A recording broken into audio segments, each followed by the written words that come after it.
Hey everybody, Chris here, 4Directions Bushcraft. I just wanted to show you real quick my apothecary that I've gathered over the duration of a couple of years, and I just wanted to go through them and show you what I kind of have, and I think that that I use regularly. The one I use the most probably would be my mullein. So I have dried mullein leaves. I use mullein tea to break up any colds, to break up any to make my nose run, to get rid of a cold and break up a chest cold. So mullein tea is really good as an expectorant. I have mullein flowers also. Those are getting a little low. I have some drying in the back actually. So my mullein flowers, I use those the same way. I throw them in with the leaves actually in my tea to make it a little more potent. The next one I probably use the most of is my yarrow.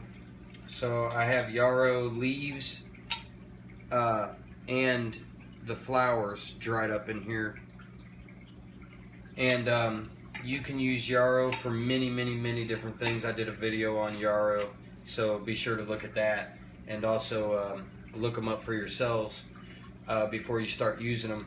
But I just wrote on top of each one of my jars, I wrote, you can use the tea for colds, flu, as an expectorant, just like your mullein.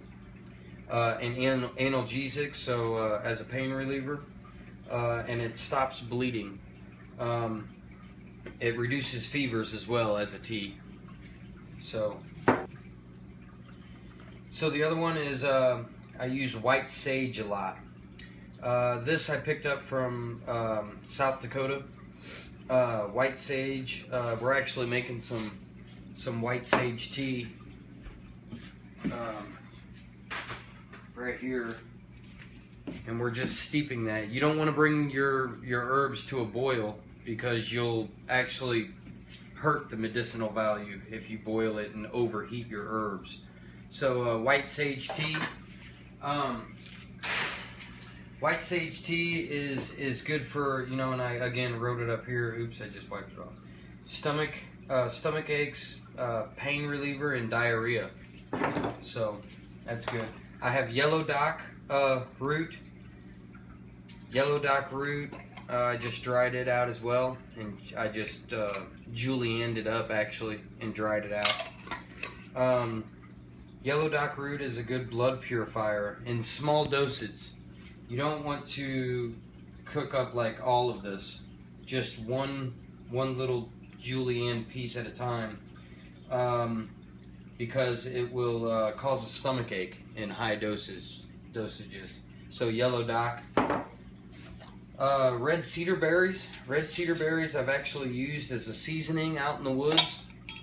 I dry them out, crush them up, and use them for seasoning. You can use the tea for colds and coughs as well. The natives used to use it for colds and coughs. If you chew on them, you can also relieve canker sores. Now, I've never done that, but supposedly you can. I'll try them maybe next time I have one. Plantain. Plantain leaves, as we know, is a... I use the tea for coughs, diarrhea. It causes bronchodilation, so for you asthma patients and stuff. And it's an anti-inflammatory, so you can use it on minor cuts, minor scrapes, and everything like that. It's good to use it fresh as a poultice if you're going to do that. But this grows everywhere in my yard, and I just use these dried ones as a tea for coughs and if you have some stomach problems with diarrhea. So that's cool. So smooth sumac berries. I'm still waiting for these to come up. These are kind of old and dried, of course. I'm still waiting for these to come up this summer. We're gonna make some lemonade out of these. They're really sour tasting, and you can still use the dried out ones for tea as well. So we just use them for tea, a flavored tea. So honeysuckle tea, honeysuckle that I harvested this year that I dried out. It smells good, real sweet. We use it for tea for colds, flus, and fever signs and symptoms of all three of those: colds, flus, and fever. So a lot of these I can actually combine if I needed to. The next one, red clover tea, I use as an expectorant, a sedative, and a cough suppressant.